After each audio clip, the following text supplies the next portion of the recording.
Et FRD est né de la volonté de 4 actionnaires fondateurs, producteurs de chanvre, acteurs des biomasses avec Vivesia, une coopérative céréalière, et une chambre départementale d'agriculture, la chambre d'agriculture de l'Aube. Donc ces 4 actionnaires fondateurs sont allés voir l'ensemble de nos autres actionnaires pour leur proposer de créer un centre technique mutualisé pour capitaliser la recherche qu'ils n'arrivaient pas à conserver dans la durée au sein de leur entreprise. L'idée initiale, c'était plutôt que de le faire soi-même, il faut le faire à plusieurs. Et ne pas se réduire qu'au chanvre, mais l'élargir à toutes les possibilités de végétal dans les matériaux. Et c'est comme ça que nous avons créé FRD il y a 15 ans.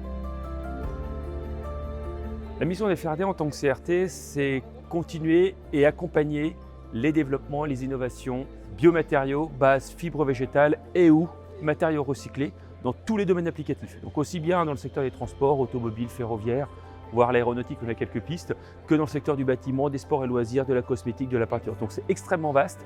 Bien sûr, des biomasses généralement locales, produites en France, le lin, le chanvre, le miscanthus, les pailles de céréales. Notre mission du quotidien, en tant que centre de ressources technologiques, c'est d'être traducteur entre deux mondes.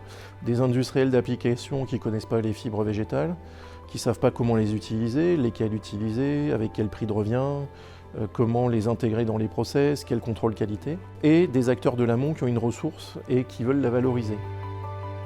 Toutes ces années de développement, d'expertise nous ont permis de maîtriser en fait toute la chaîne de valeur, mais également toute la variabilité que nous avons sur ce type de fibre.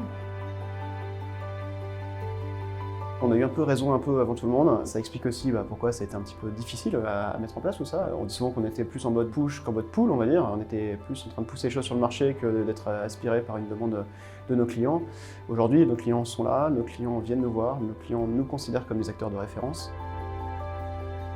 Et FRD a quand même été une boussole pour nous pendant ces 15 ans parce qu'ils ont un réseau évidemment d'industriels que nous n'avons pas, ils ont des connaissances que nous n'avons pas. Par contre, on arrive à partager suffisamment pour savoir et sentir vers où il faut aller en termes de recherche. Et ça, je pense, c'est un avantage considérable qu'on a sur le site. Ils ont vraiment un rôle très important dans la communauté des fibres végétales parce qu'ils ont un rôle de transfert de connaissances entre le monde académique et puis le monde industriel. Oui, ça fait partie des partenaires avec qui on travaille régulièrement, que ce soit pour de la transformation, pour des analyses. Nous, on s'appuie surtout sur de l'étude, sur la caractérisation, donc ça va nous aider pour accéder à des moyens qu'on n'a pas forcément en interne. Aujourd'hui, on a 7 millions de véhicules dans la rue qui montrent bien la validité de ce qu'on fait.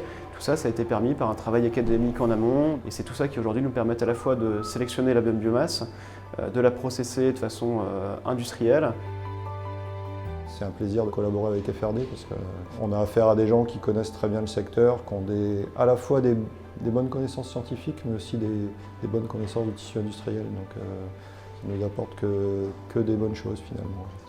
Je pense qu'indiscutablement, on voit émerger de plus en plus d'acteurs, des applications de plus en plus importantes sur de nouveaux marchés. Donc je n'ai pas de doute sur la progression de ce marché-là. La progression est également de la connaissance et de l'expertise sur ces fibres au sein du territoire français, mais pas uniquement. Et oui, je pense que c'est un marché qui est en nette progression et qui décollera.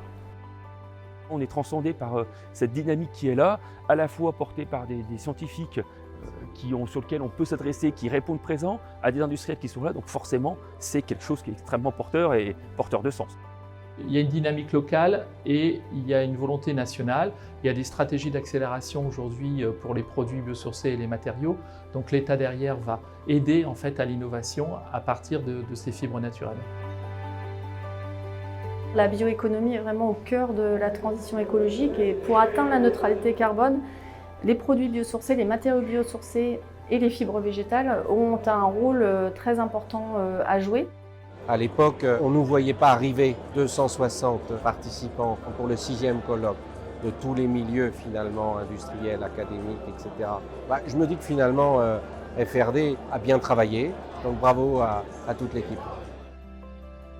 Nos actionnaires fondateurs et nos actionnaires actuels ont inventé plein de choses dans le domaine des matériaux biosourcés. On a cette dichotomie, faire du transfert industriel et faire du ressourcement et préparer le futur. C'est ça l'avenir de FRD, c'est apporter vraiment des solutions à l'avenir, à la carte, à nos industriels, à nos clients, à nos partenaires.